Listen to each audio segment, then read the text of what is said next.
Thank you, Madam President. It is no secret that President Biden's COVID-19 vaccine mandates have drawn major opposition here in the Senate. My Republican colleagues and I have introduced multiple pieces of legislation that chip away at the various impractical, unethical, and downright unconstitutional aspects of this latest power grab. Last week, I introduced the Keeping Our COVID-19 Heroes Employed Act, which would pull essential workers out from under these mandates and stop the White House from unilaterally firing them for refusing to submit to a shot. Think about how ludicrous that is. This, of course, is the heart of the issue. These pieces of legislation are not anti-vaccine. And in fact, our opposition isn't about vaccines at all. I've been vaccinated. I encourage people to talk to their physician. But this is all about the precedent the Biden administration is trying to set, namely that it is acceptable for the federal government to stand in between a patient and their doctor and to overrule science and personal choice in the name of their personal political agenda. I think my colleague, Senator Marshall, knows a thing or two about preserving the importance of that doctor-patient relationship. Is that correct, Senator? It is indeed. Thank you so much to the senior senator from Tennessee to ask me about something so near and dear to my heart, that patient-physician relationship. And I just want to start my remarks by saying I support the vaccine. I support the vaccine, but I also support the individual's right to decide whether they want the vaccine or not. And I think that's why it's so important to have this patient-physician relationship. I had the duty, the honor to treat thousands of women with a virus. I learned very quickly that the same virus could cause different problems for different patients. And it was based upon their previous medical history, their underlying medical problems, what my advice might be. And what my concern today is that so many of these heroes of yesterday, the COVID-19 heroes of yesterday, are now being treated so poorly. They're being told to get the jab or else lose their job. This mandate's going to lead to unemployment. It's going to lead to more inflation and further disrupt our supply chain.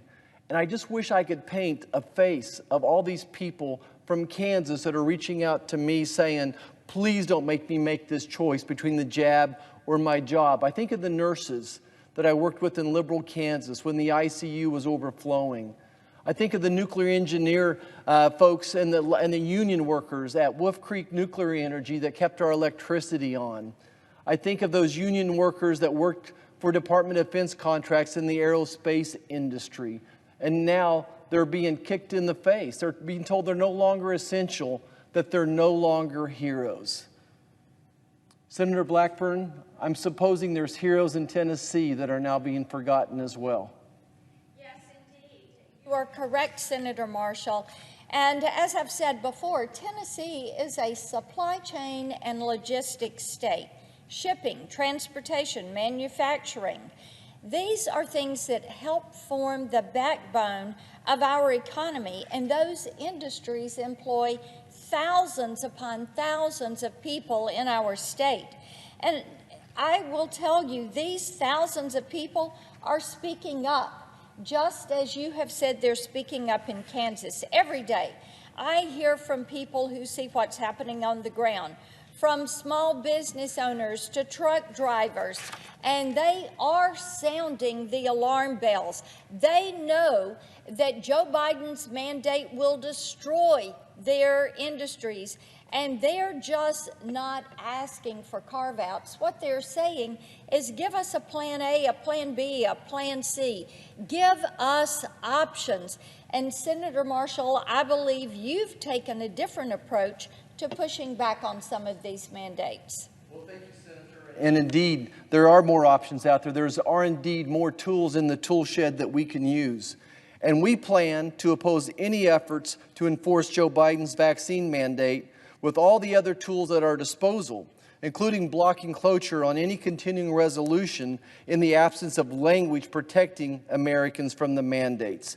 In fact, 50 GOP senators recently supported this as an amendment to the CR in September. Senator Blackburn, I know that you also would be concerned about using any type of future funding to enforce this unconstitutional mandate. Yes, indeed, Senator. I am very concerned. And the Biden administration has indeed weaponized the U.S. government against workers who love their job, against workers who are trying to earn a living and support their families. And we have to stand up and defend them. Think about it.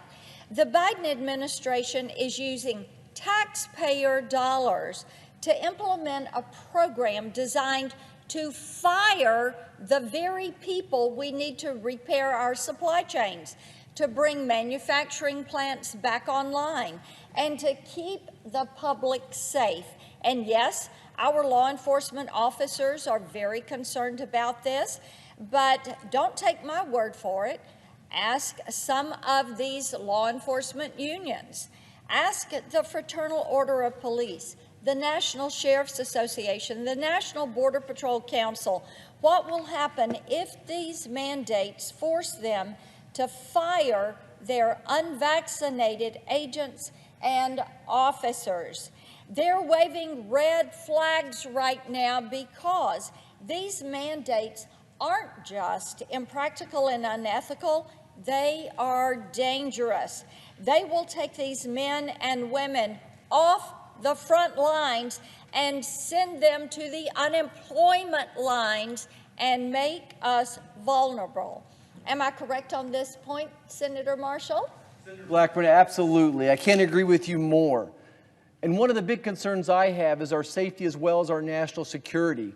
I know that both Tennessee and Kansas have Army and National Guard units. And I've been told that perhaps half of the enlisted soldiers have not had their vaccine yet. And I encourage them to do that. But if they get separated from the military, it's going to leave a huge hole in our national security. But I'm also concerned that for those active duty soldiers who are now being separated from the military as well for refusing the vaccine. And I'm concerned what's going to happen to their record going forward. I was so discouraged when I found out the White House suggested that these soldiers get a dishonorable discharge. And in case you don't know what a dishonorable discharge means, you could be treated like a felon. You lose your VA benefits. You may lose some of your Second Amendment rights and some of your voting rights as well. And certainly, again, the impact to national security to losing thousands of our soldiers. Senator Blackburn, I'm sure that you have so many people that are reaching out to you of the COVID-19 heroes of Tennessee, and I appreciate you bringing this bill to the floor and so happy and honored to support it. Thank you, Senator, and I'm appreciative to the senator from Kansas and to all of my colleagues who joined me on the floor today to fight this dangerous precedent set by these mandates. I think it is so vitally important for my colleagues on the other side of the aisle to understand that the American people are not interested in playing chicken with Joe Biden. Not at all. This isn't contrarian politics to them. This is a line in the sand between a power-hungry president who wants to strip them of their fundamental rights and get them fired from their job. I yield the floor.